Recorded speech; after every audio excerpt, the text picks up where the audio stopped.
Hey everyone, we're starting a book club. It's the Smallest World book club, and we're reading right now hey, your cover's different than my cover. Malcolm X autobiography as told by Alex Haley. Oh I yeah. don't I don't know how far you got, Chris. But I don't know if you got through all four chapters. Are we doing chapters a week? Is that we're doing four chapters a week? Yeah. So we would like to go through 4 chapters a week. So I was able to read up to the fourth chapter, which is Laura, when he met his thing, Yeah. so to speak. Um, so yeah, I read. I without being interrupted, I read up to that amount. So we're good. Um, I would like to just touch on certain parts of each chapter. So Nightmare, obviously, um, the first chapter of the book goes into his father's, his upbringing, his childhood, his mother, his family, and obviously the the most uh, vivid description of his upbringing that stood out to me was obviously the fact that his father was murdered by the hands of white men. Several others of his family was murdered, and then obviously his mother going through her um, pretty much mental destruction by the hands of the system that was in place back then. Even back then, it just shows you how the system was designed to destroy black families, rip them apart, by any means necessary. These people were adamant. They kept coming back. We're talking about the welfare people, kept coming back to Malcolm X's childhood home. And is it Lansing, Michigan? I believe I Mm-hmm. have that correct. Um, Yeah. Well, they moved a lot when he yeah, was they like moved a lot little, but then they ended up settling in in, Michigan. in Michigan, right? So the welfare folks, white people, kept visiting the home, trying to pretty much, like he mentioned in the book, divide the family up, saying like, you're smarter than the rest of them, or your mother is not good enough for y'all. And the mother's pushing back, saying, listen, I'm their mother. These children belong with me.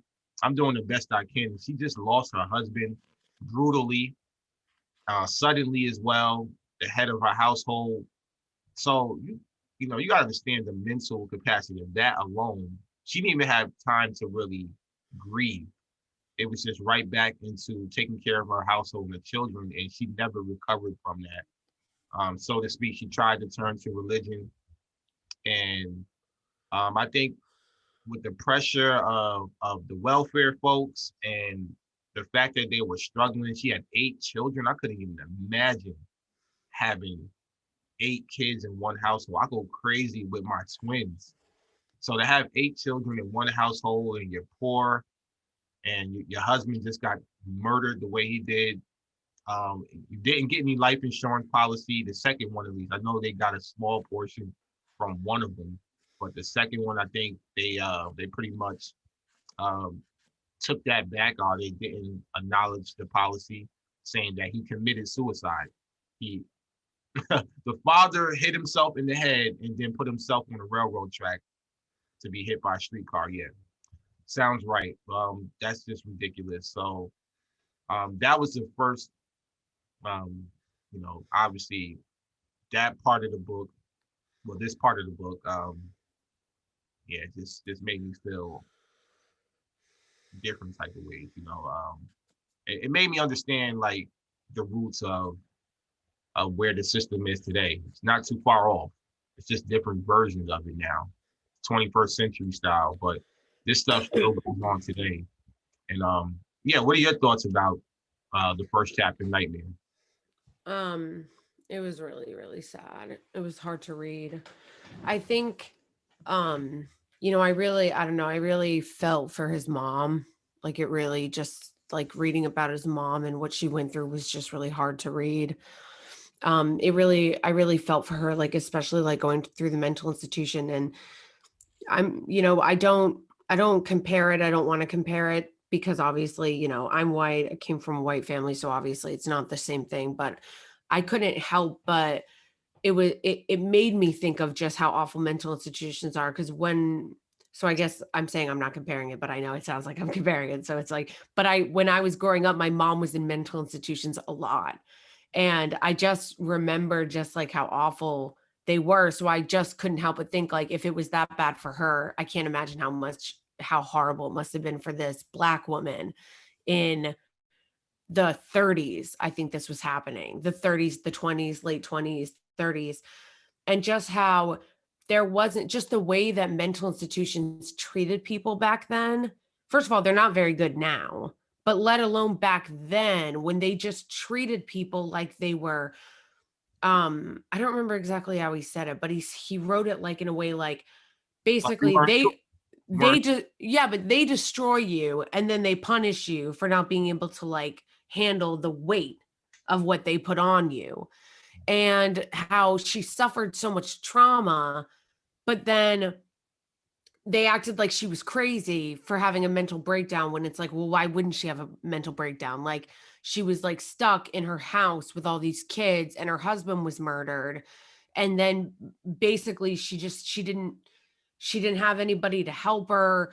And then the state is coming in and trying to take her kids away. And it's like, what normal functioning person would not have some type of a mental breakdown over something like that?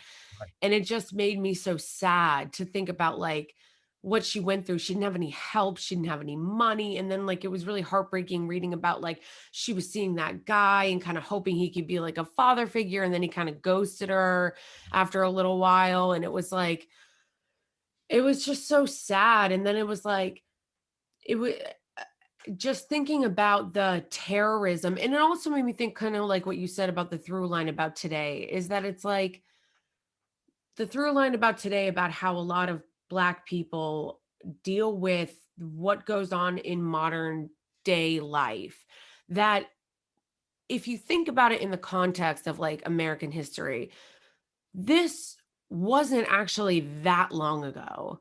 Like it feels like forever ago, and but it wasn't that long ago. Like that, if you look at it in the context of history, like history is really long. Like you look at places like Rome and shit, and it's like that's a long time ago. But you look at like American history, it's like the 30s wasn't even 100 years ago. It wasn't even 100 years ago. The 40s wasn't even 100 years ago. The fifth, like the Civil Rights Act isn't even 100 years ago. So to think that like there was a time when like it that these people were not allowed to like go to white schools and they weren't allowed to get jobs, and it was considered a big deal if a Black person could be a shoe shiner, and it was like that all of that stuff that it was so horrific, and it was not even that long ago when you put it in the context of history. It feels like a long time ago, but it really wasn't. Those kinds of things have reverberations over time. So a lot of times when people are like, well, it was a long time ago, or well, things have changed a lot, I shouldn't say that things haven't changed. Things have changed, but there's reverberations that happen generationally that continue to reverberate through society, and that those ripple effects continue to reverberate.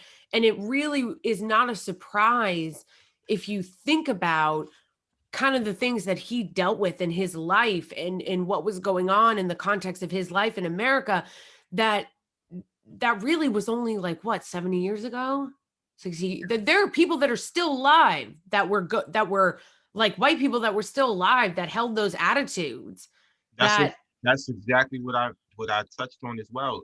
The system is still very much alive. Welfare is still very much alive. And the fact that he's seen that at such an early age.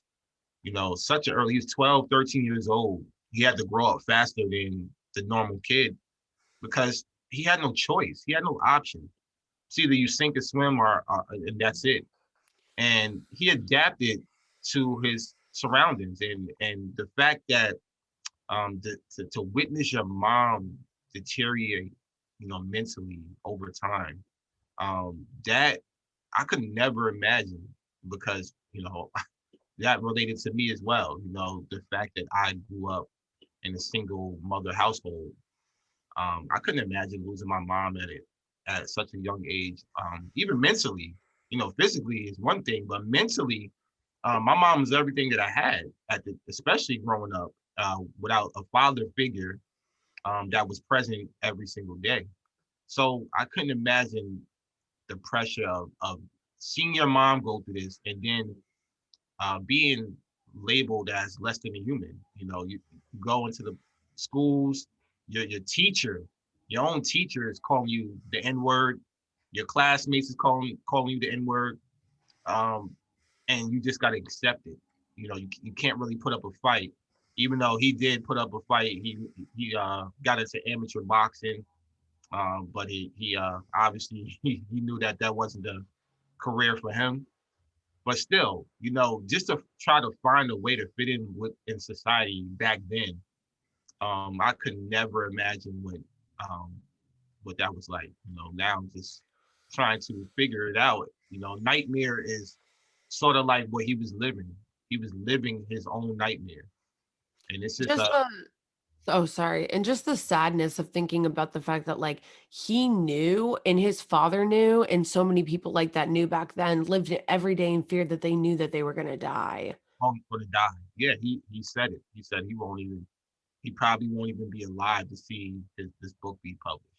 That is the most mind blowing thing, and yeah, just a sad. It is a nightmare to think, and it's so vivid. It's still vivid even when you're reading it. Like you mentioned, 70 years later, this stuff still hurts. It still hurts to even understand the why.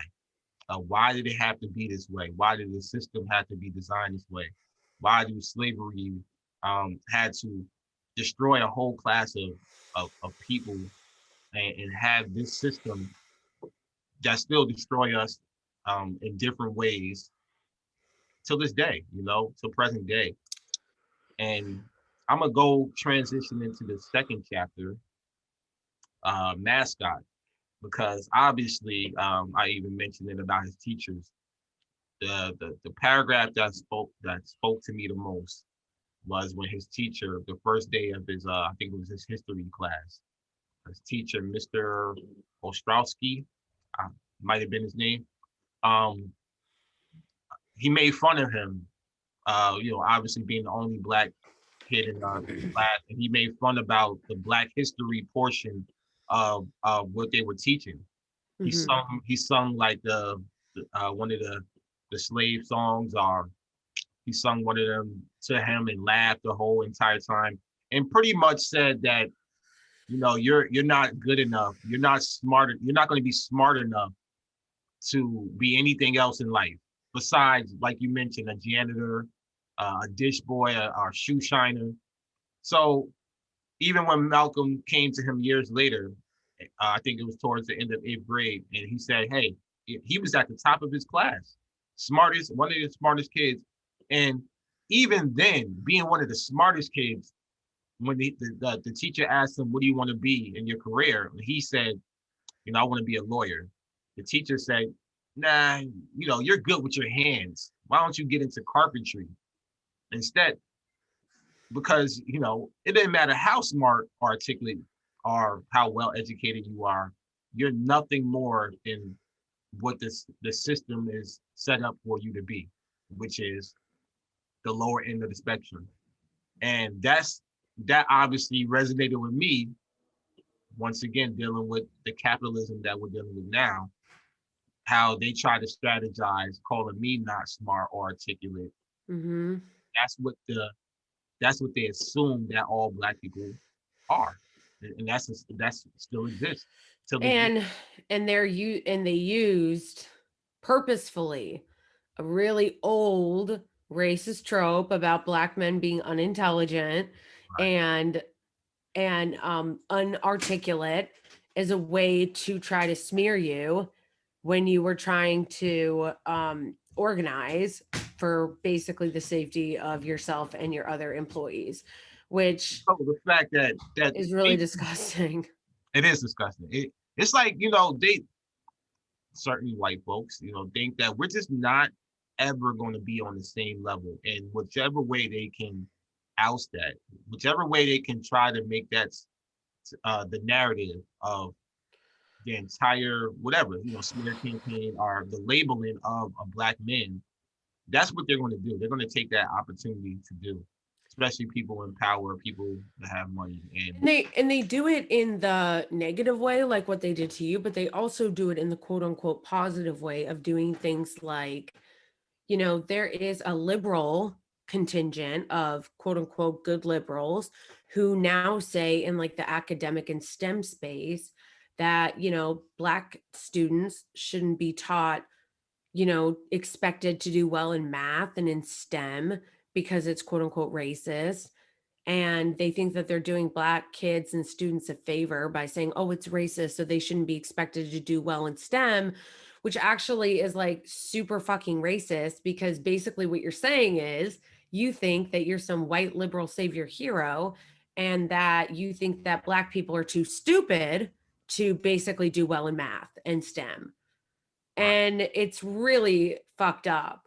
Like, it's really fucked up. It's like this, like, basically, let's be super racist by trying to be like a liberal white savior. It's And like, yeah, and you know what's even amazing to me, even back then, they looked at him like a savior, so to speak. You know, he called himself the mascot after a while. He was never a mascot. He wasn't, you know, wearing the costume or anything like that. He played on the actual basketball team. And he was the president of his class. mhm. Um, so he was a part of the society, and the students, even the white students, they wanted him to be, and he embraced that position by default. He embraced it. So, you know, very few Blacks. Everybody knew his foster, I guess you could say his foster family, um, that he ultimately had to live with after his mother was put into a mental hospital. So they leaned on him in a sense to be that pioneer. Oh, go talk to the white women. Go dance with the white women. He even mentioned, you know, how the brothers of sisters of white women tried to get him to pretty much, you know, go talk to them or dance to them or have a relationship with them to break that barrier so they can use that to shoot their shot at the significant other they're trying to get at. So it just resonates with me so much because, you know, I can just imagine, not only you can picture it, but you can imagine the pressure that he must have felt. He was treated better. He felt like he was treated differently because he had lighter skin than the rest of his siblings.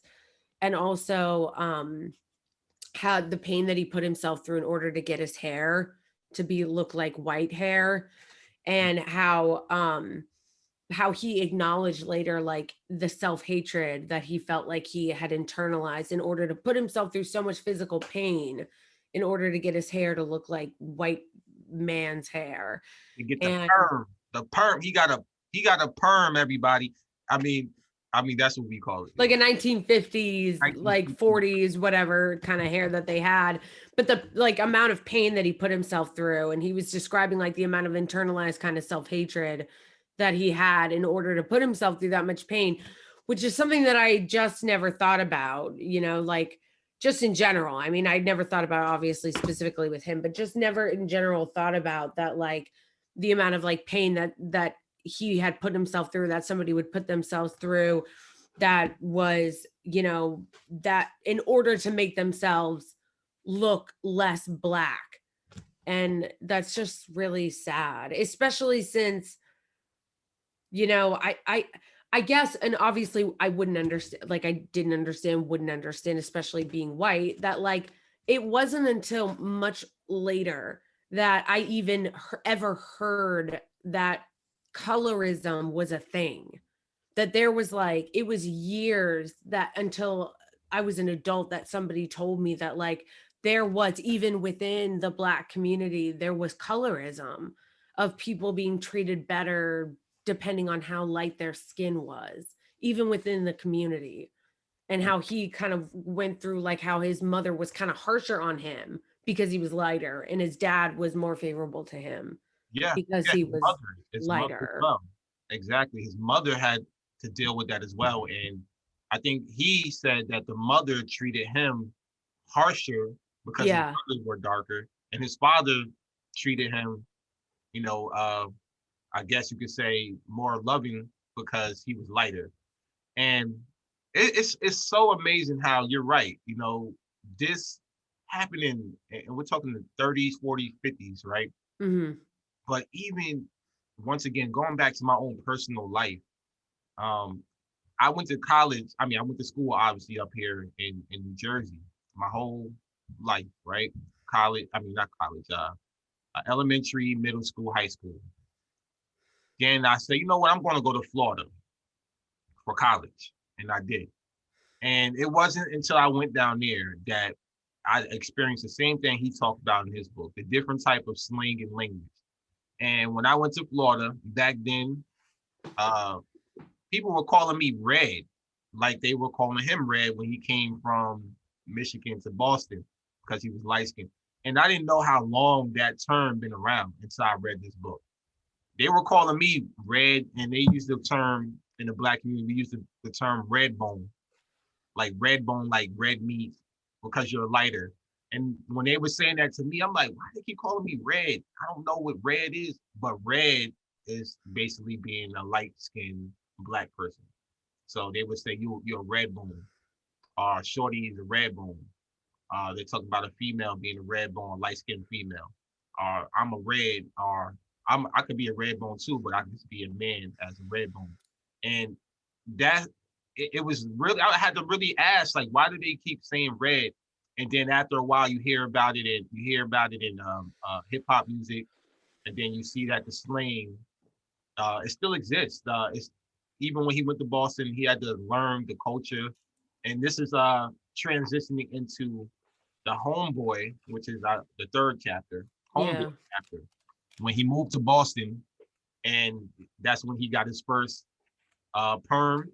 I Yeah. laugh because it's, you know, like you said, he hated the fact that he went through it, but once he realized it was a part of the norm, I think he accepted it as well. Like anything else, he accepted it, and he developed. I think he developed what I like to say. He developed his swag when he moved up north. You know, he was in the country, and then he came. He fell in love with the city life from his cousin. Not his cousin. I'm sorry. His sister, Mhm. Ella. And when Ella brought him to Boston, he got his swag together. He started to develop who he is as identify who he is as a person, or who he wants to be as a person, as a man.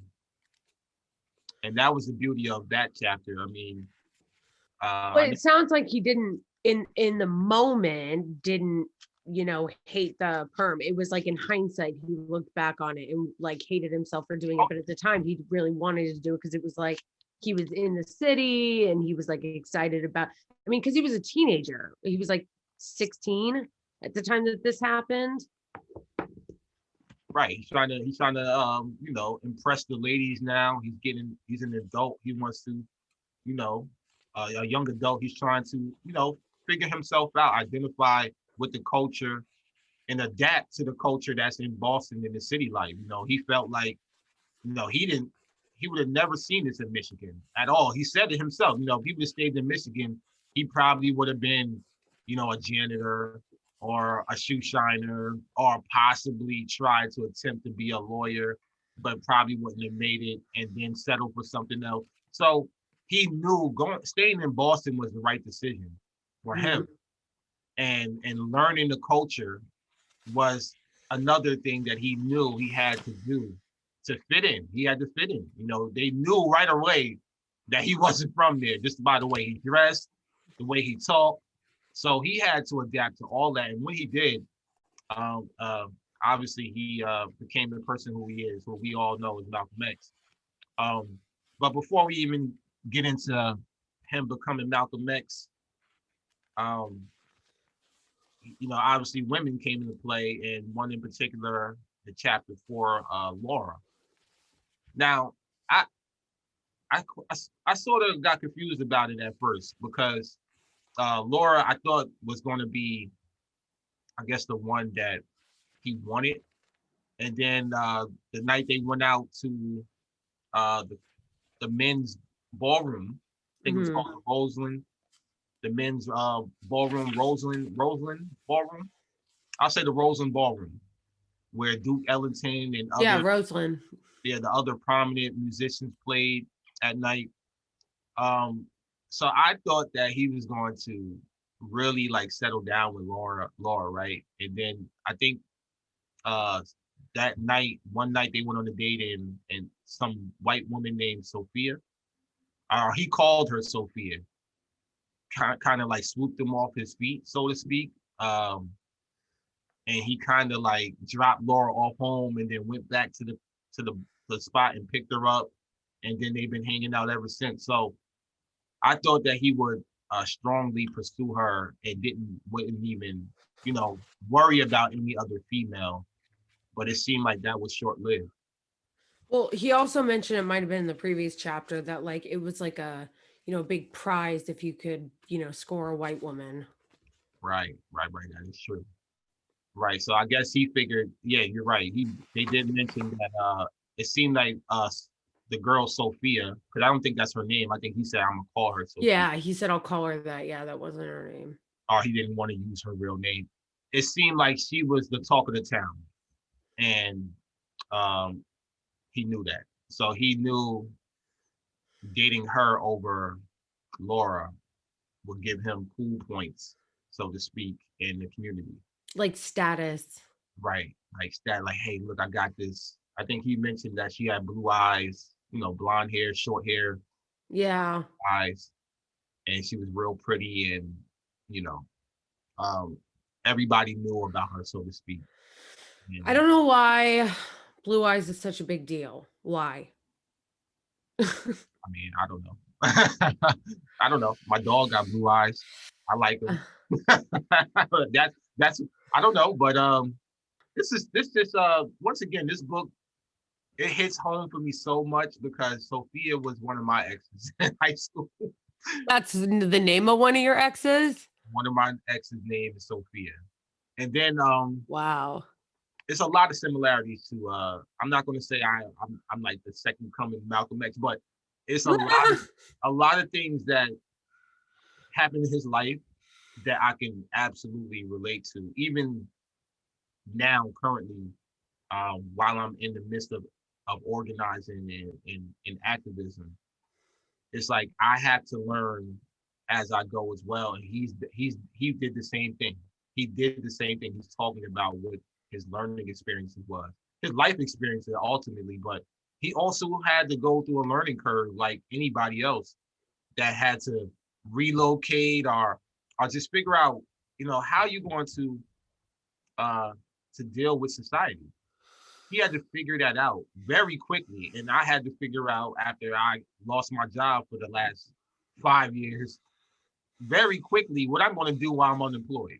What am I going to do while I no longer have that comfort zone of having a job to go to? So it's amazing to see the similarities, even though Sophia isn't their actual name. When it mentioned that, I'm like, damn. I had a high school sweetheart named Sophia as well. That's amazing. So it's There's amazing. there's no way that even though and I think a lot of people would probably feel this way, even though I cannot relate to him because I'm not a black man living in the 30s or 40s or even a black man living today, that even though I can't relate to him, to me, there's no way you can be a human being and not empathize and not feel in pain reading it and feel like, oh my gosh, like just as a human, like reading it is like painful and like just empathizing with it and just being like, oh, this is so like just on a human level. You can't not, if you're not like a total sociopath, read it and just feel in pain for like and feel just like relating to just the pain of some of the things that he went through just on a human level, even if regardless of Right. whether you're white or Indian or, Pakistani or whatever, whether you're male or female or non-binary or whatever. It's just, there's no way to me that you could read what he went through just in his childhood and some of the things that he went through as an adult and not feel that. And also the other takeaway so far that I had was, I remember when I first heard of Malcolm X when I was a kid. One of the first things I heard, and it was on a TV show, was he's the guy that hates white people. He was the guy that hates white people. And I was like, I remember being like, just like as a kid, just being like, oh, he hates white people, which I remember being like, because obviously that's me. He hates me because I'm like, I'm white, so he hates me. But I was like, so I was like all like butthurt about it. But then I was like, so as I got older, then I was like, then I saw him more in like pop culture context where he was portrayed in a positive light. So then I was like, oh, okay. Oh, okay. Malcolm X is cool. Cause then I saw him like in a positive light, portrayed that way. But then reading this, I was like, oh, okay. So even if actually you take whoever said that at face value and say, okay, hate of white people. Okay, but he had a really good reason to. Like, if you actually went through like what he went through, and like your dad was murdered and like lynched, and like you were called the N-word all the time, and like basically told you're not allowed to have dreams because you're black, and like basically all the terrorism that he went through, wouldn't you like, if that happened to me by like the hands of some other race, I would probably hate them too. And So, he like, could never, you really blame him if he said right, he hated white people? Like, why wouldn't he? right. He never, and the most astonishing thing is he never mentioned hate. He disconnected. When he came back from Boston, remember, before he moved to Boston, he visited. And that's when he realized like Michigan isn't all that what I expected. I've been surrounded by all these white people, and the family that took him in, he liked them. He actually felt at home with them because they took decent care of him, and they were Mhm. well known. The Masons and Mason, I think it was Mason, Michigan, or not the Mason, Lansing. Lansing. Yeah. The high school name was Mason, I believe, Mason High School. Um, Even the students, the teachers, everybody around him was white. And he already adapted. When he went to Boston and learned that there's a different world, a different culture, and he's really just basically like the token black family, because there's only a few of them, in Michigan, he disconnected. He didn't hate them. He just disconnected from, what it lived up to be, because all his expectations were for him to become a janitor, once again, of some type of serviceman, dishwasher, or, Right. or somebody that's working for somebody else, working for the man. And Right. But he wanted bigger than that. right. But what I'm saying is, even if he did, even if he came out and said, like, I fucking hate white people, I hate the white man, like, he would have a really legitimate reason to feel that way. Why wouldn't he? Like, they were constantly terrorizing him and his family. Like, like, For why generations wouldn't too. he? For generations, yeah. Yeah, like why wouldn't he? Like there's like a really legitimate reason to feel that way when somebody's like continually terrorizing you. Like why wouldn't you? Why wouldn't you feel that way when someone like literally killed your dad? Literally. Brutally too. Uh, obviously there was no justice for that. There's no justice for that. And And that was the other thing. It was like extrajudicial killings and then nothing happened. And nothing. then they gaslit his family and didn't give them, the insurance money and just was like, "Oh, he committed suicide." And then was like, "Oh, well, we're going to take your kids." And, "Oh, well, we're just like some of the stories of things that would happen back then, it was just like, "Oh, we caught your house on fire and stole your land. Sorry. Oh, you're not going to get a life insurance policy. Sorry. Oh, we killed your husband. Whoops." It was just like so horrific. Like it was just like not even fronting, not even pretending that there was going to be any justice. It was just like, we don't care. Fuck you. And it happened to, not like you mentioned, it happened. He wasn't the only family. That wasn't the only family to be destroyed. This was happening all over the country. And Right. And that's And then they turn around and go, why can't, where are the fathers? Where are the fathers? Where are the black fathers? It's like, well, you killed them all. And then like the ones that lived, you put them in jail. put them in jail. And yeah. So it's this book is going to get a lot deeper. These are the first Oh four. yeah, there's gonna be a lot of spoilers, guys. There's a lot of what's really going to be amazing, because I live in one of the towns where he radicalized a lot, Newark, New Jersey. So there's a lot of history here with Malcolm X where I live at now. So once again, it's just the similarities with Malcolm that resonate with me a lot. And I'm so happy that we're getting into this book. That was just the first 4 chapters. And I'm looking forward to discussing the next 4 chapters. We're going to be doing 4 chapters a week. So if you're the audience, if you have this book or if you can purchase this book, please do get caught up, read along with us, and we'll get into the next 4 chapters next week. It's a small book club. Thanks for joining us.